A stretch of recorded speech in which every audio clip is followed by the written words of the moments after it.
Las puertas ya estaban rodeadas. No por enemigos. No por soldados extranjeros. Por los propios genízaros. Los hombres más temidos del mundo conocido. Hombres que habían derrocado sultanes. Hombres que habían quemado vivos a visires dentro de sus propias oficinas.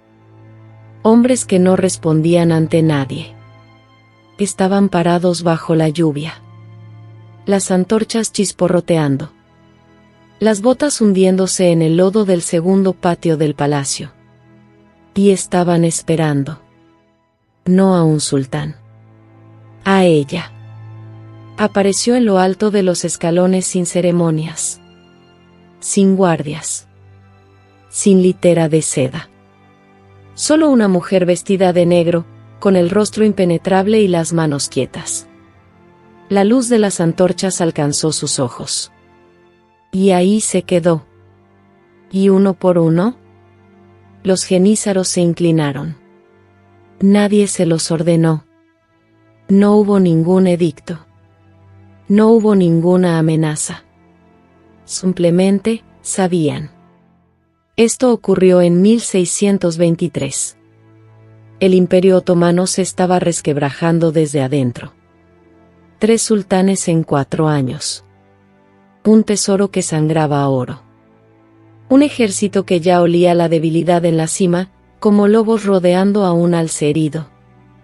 Lo que sucedió en esas puertas durante las siguientes 2 horas determinaría si el imperio sobreviviría a la década. Y todo dependería del temple de una sola mujer. Para el final de este relato, vas a entender algo que los historiadores otomanos enterraron durante siglos, que el gobernante más peligroso que jamás produjo el imperio, nunca se sentó en el trono. Y que esos genízaros, hombres forjados en sangre y fuego, eligieron arrodillarse, no por protocolo, ni por miedo, sino por algo que ella ya había hecho. Algo que habían presenciado. Algo que debería haber sido imposible. Asterisco, el harén otomano no era una prisión. Asterisco, era un gobierno. Esa sola oración es todo lo que necesitas saber. Cada decisión tomada en esas habitaciones doradas, sobre sucesiones, alianzas, asesinatos y guerras, se expandía hacia un imperio que se extendía desde Budapest hasta Bagdad. Y durante la mayor parte de su historia, esas decisiones las tomaban mujeres a las que las crónicas oficiales fingían que no existían. Kösem Sultán era una de esas mujeres. Ya había sobrevivido a 2 sultanes. Ya había visto morir a hombres que amaba y a hombres que temía, de las maneras más silenciosas e inexplicables dentro de los muros del palacio. No era nueva en esto. Lo que enfrentaba ahora, en el invierno de 1623, era algo completamente distinto.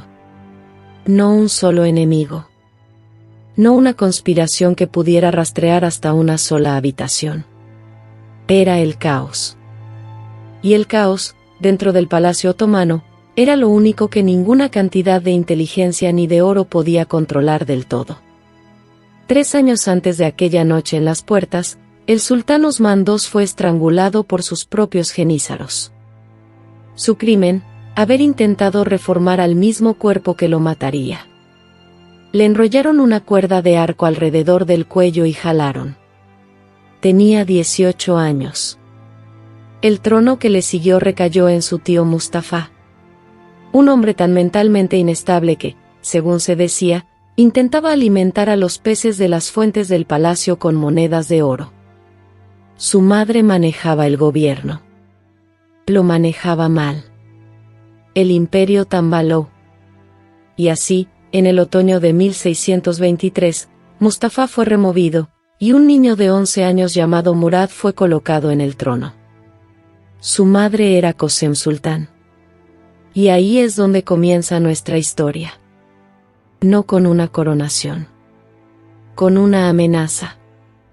3 días antes de aquella escena en las puertas, llegó una carta.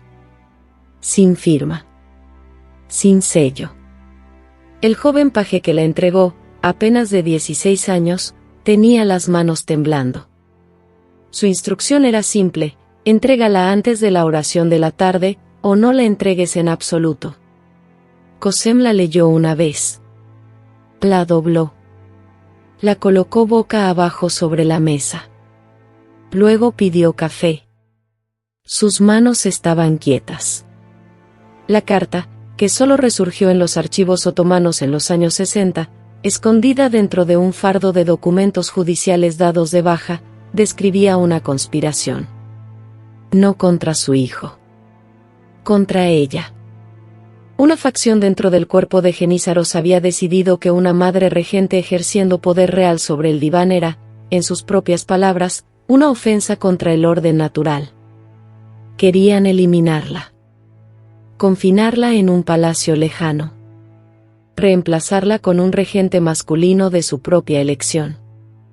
El autor de la carta la estaba advirtiendo. O poniéndola a prueba. O ambas cosas. Y aquí está lo que hace este momento extraordinario. Cosem había pasado suficiente tiempo en el palacio para saber que las advertencias y las trampas se ven exactamente igual en la corte otomana.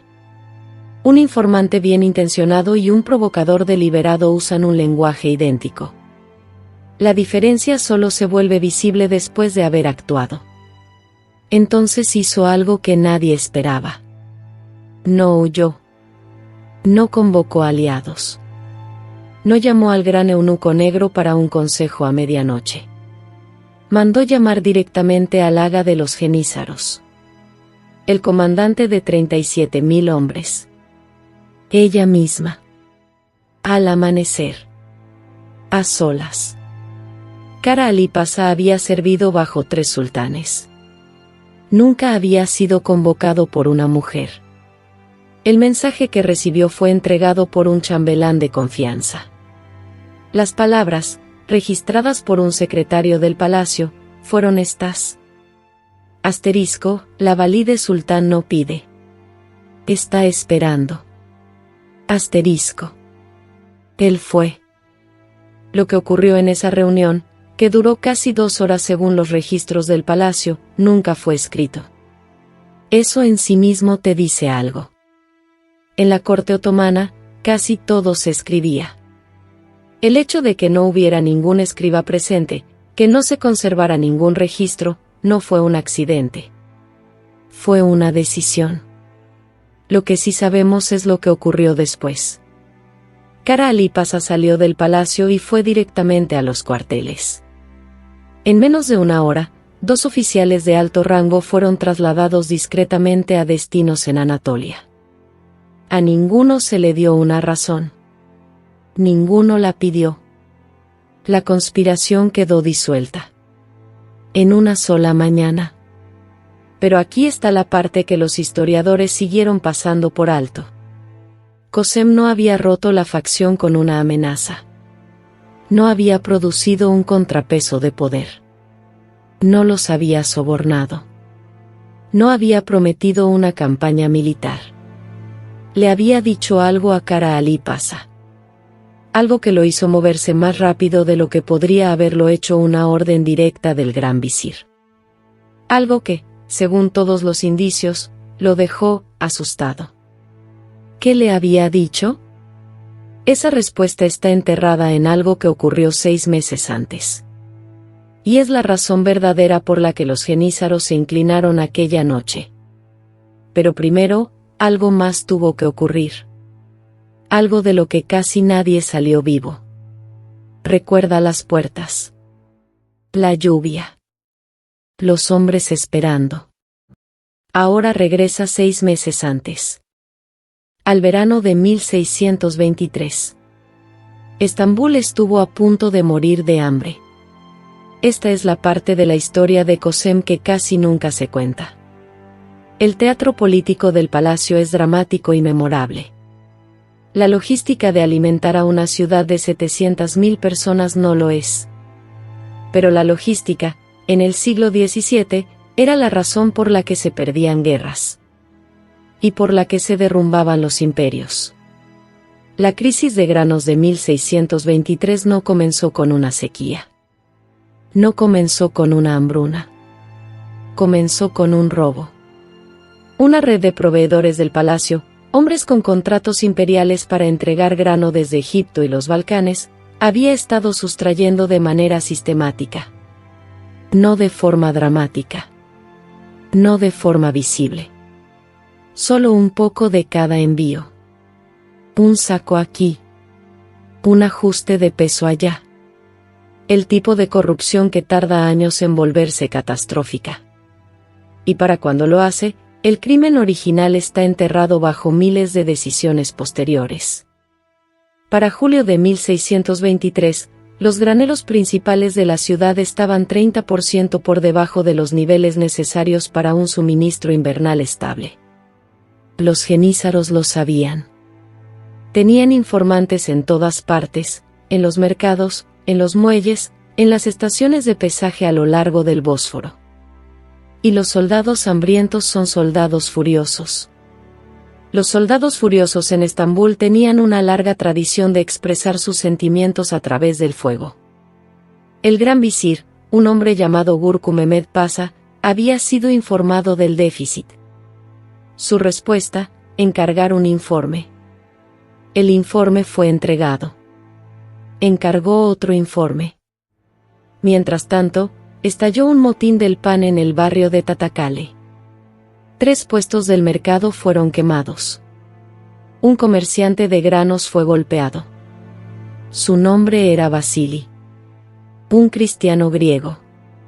11 años con licencia comercial imperial. No había hecho nada malo. Simplemente fue el primer comerciante que encontró la multitud. Sobrevivió. Apenas. Su mano izquierda, no. Cosem se enteró de lo ocurrido con Vasili en cuestión de horas. No solo porque tenía una red de espías, aunque la tenía, sino porque la esposa de Vasili, una mujer llamada Eleni, tenía una hija que trabajaba como lavandera en el palacio exterior. Eleni, desesperada, le envió a esa hija un mensaje pidiendo ayuda. La muchacha lloró. Le contó a su ama. Su ama le dijo a la siguiente mujer en la cadena. Y eventualmente esa información llegó a Fatma Hatun, la asistente personal de Cosem. 40 y tantos años.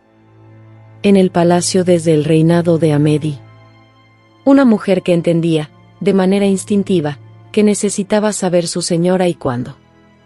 Fatma Hatun. Muerta en 1638.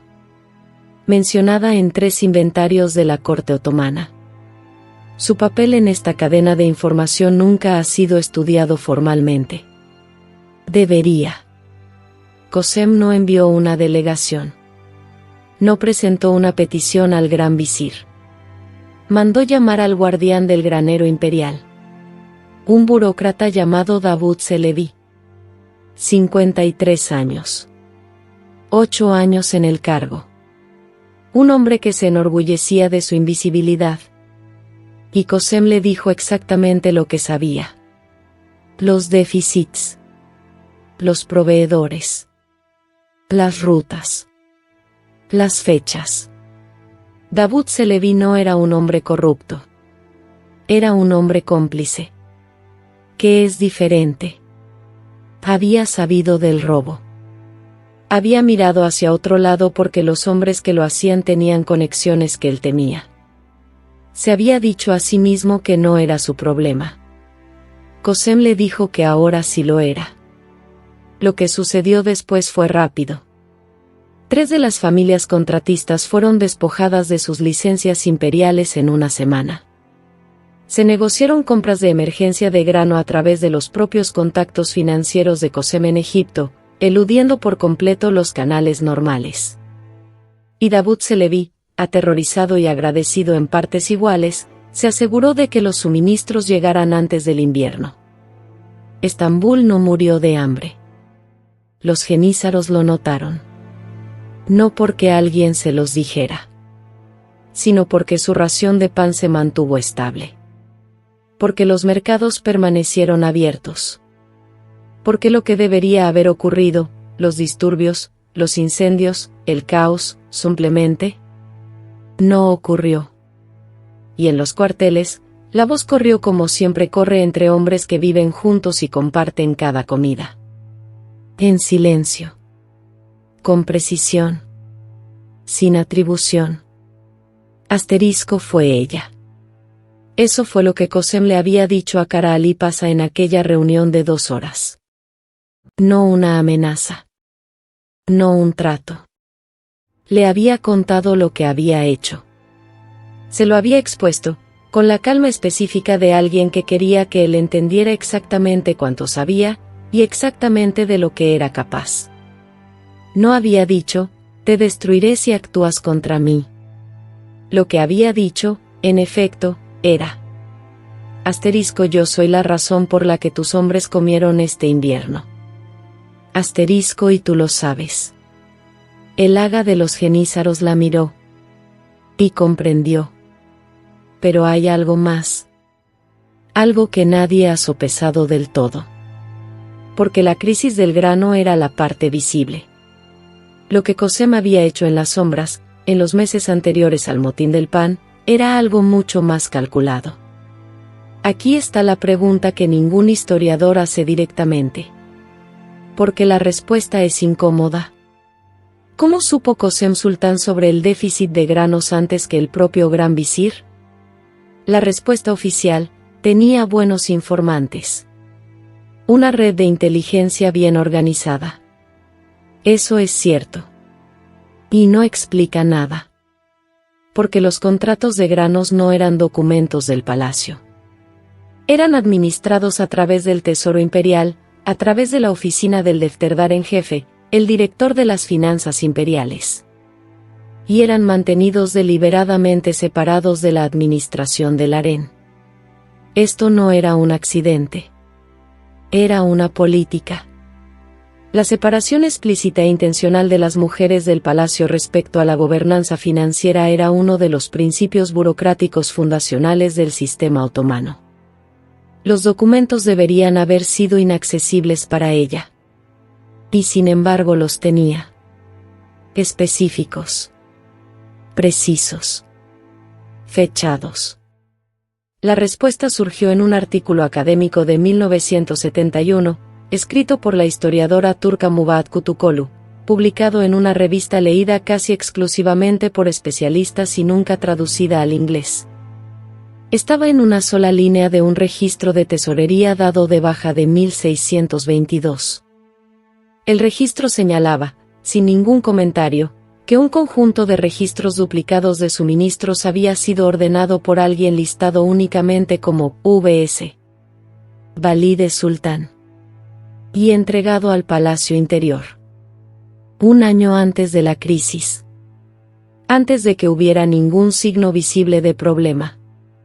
Había ordenado copias de los contratos de granos antes de que nadie supiera que había un problema. Lo que significa que no estaba reaccionando. Estaba observando. Sistemáticamente. Durante meses. Esperando el momento en que los números le dijeran lo que ella ya sospechaba. Esto lo cambia todo. Vuelve atrás. A la carta sin firma. Al Aga de los Genízaros. Al motín del pan. A Basili y su mano perdida. A los suministros desde Egipto. Todo se ve diferente ahora. Porque esta no era una mujer reaccionando a una crisis. Era una mujer que había estado operando un sistema paralelo de inteligencia y logística dentro del gobierno imperial durante años. En silencio. Invisible. A través de canales que la historia oficial decía que no debería tener. Fatma y la cadena de lavanderas. Davud Celebi, el burócrata que ansiaba absolución. Una red de comerciantes cristianos griegos y armenios cuyas licencias comerciales dependían de la buena voluntad imperial, y que tenían todas las razones del mundo para informar lo que veían, con precisión, a alguien que pudiera protegerlos. Había construido un gobierno dentro del gobierno. Y en octubre de 1623, cuando una facción de los genízaros decidió que una mujer regente era una ofensa contra el orden natural, No tenían idea de que la mujer que planeaban remover tenía más conocimiento operativo de las cadenas de suministro del imperio, las estructuras de deuda y las lealtades provinciales que cualquier otra persona viva en Estambul. Incluyendo el gran visir. Incluyendo al aga de los jenízaros. Incluyendo a cada hombre en el diván. Ahora regresa a las puertas. La lluvia. Las antorchas. El lodo. La noche en que los jenízaros se reunieron en esas puertas no fue una muestra espontánea de respeto. Fue la culminación de una secuencia muy específica de eventos que Cosem había puesto en marcha meses antes. Eventos que no había controlado exactamente, pero que había moldeado.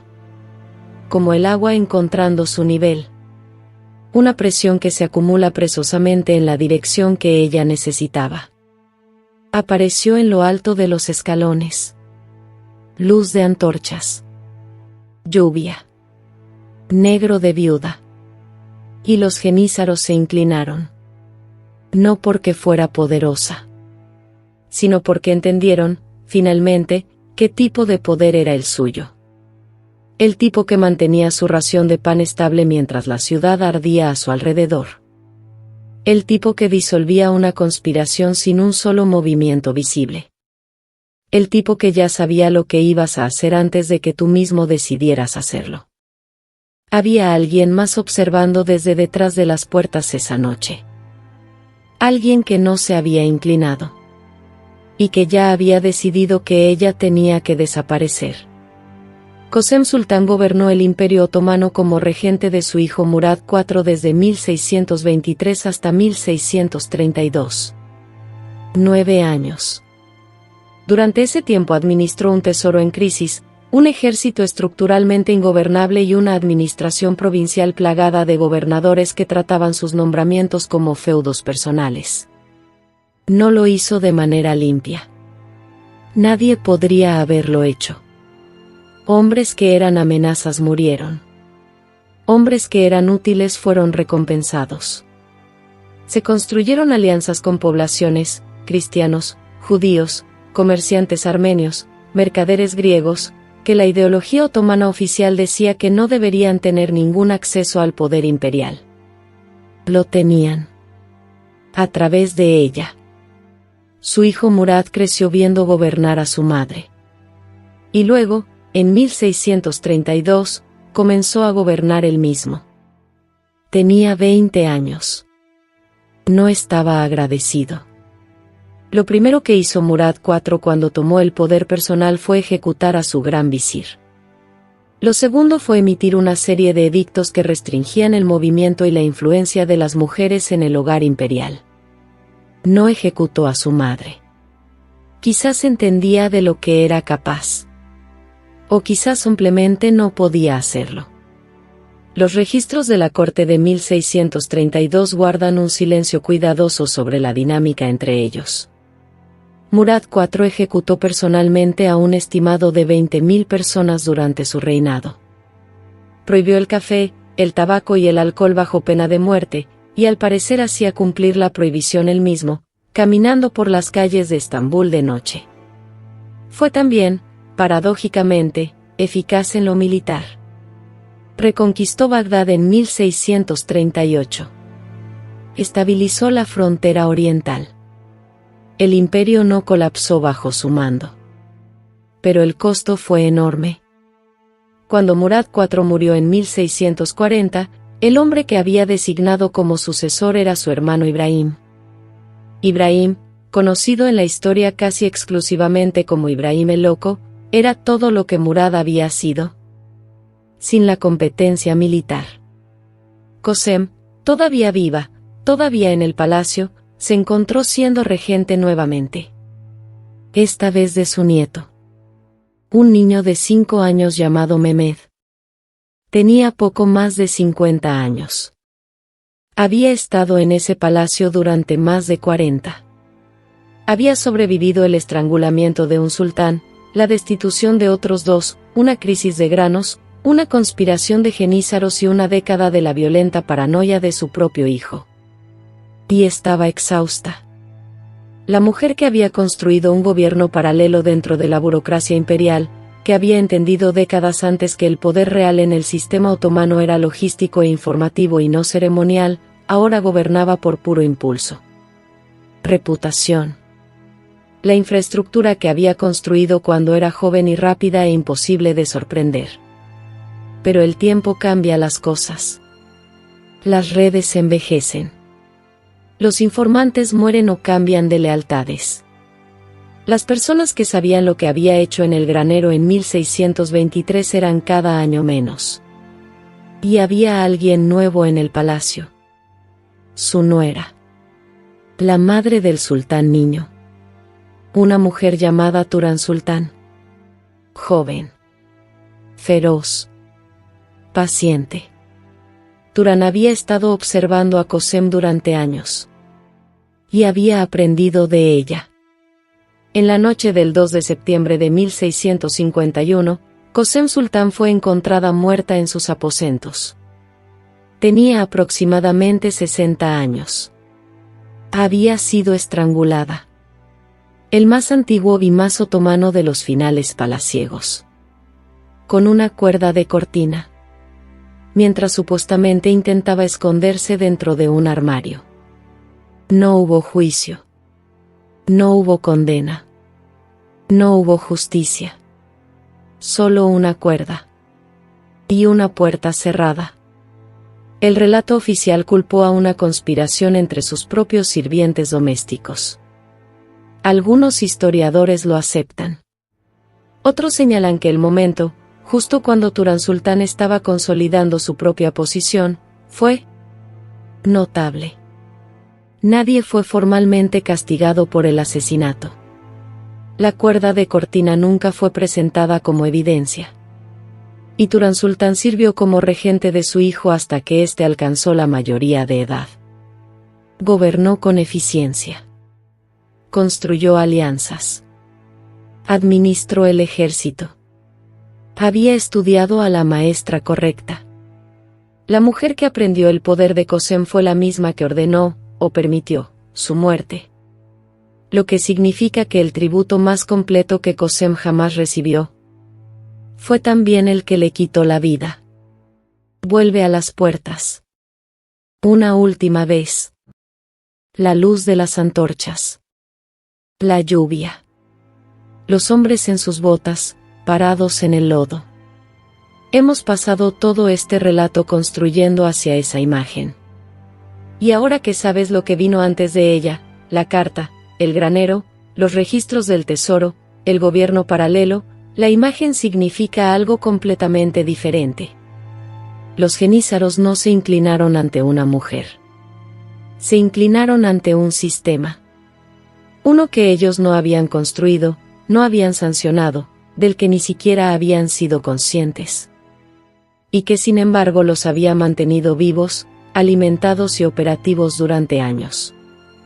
Se inclinaron ante la comprensión de que el poder que ellos creían tener, el poder de la espada, de los números, de la autoridad institucional masculina, era secundario a una forma de poder que nunca les habían enseñado a reconocer. Información. Infraestructura. Paciencia. La disposición de pasar un año leyendo contratos de granos para que, en el momento de la crisis, seas la única persona en la ciudad que sabe qué hacer. Qasem Sultán no fue la única mujer en ejercer este tipo de poder en el mundo otomano. Fue la más documentada. La más estudiada.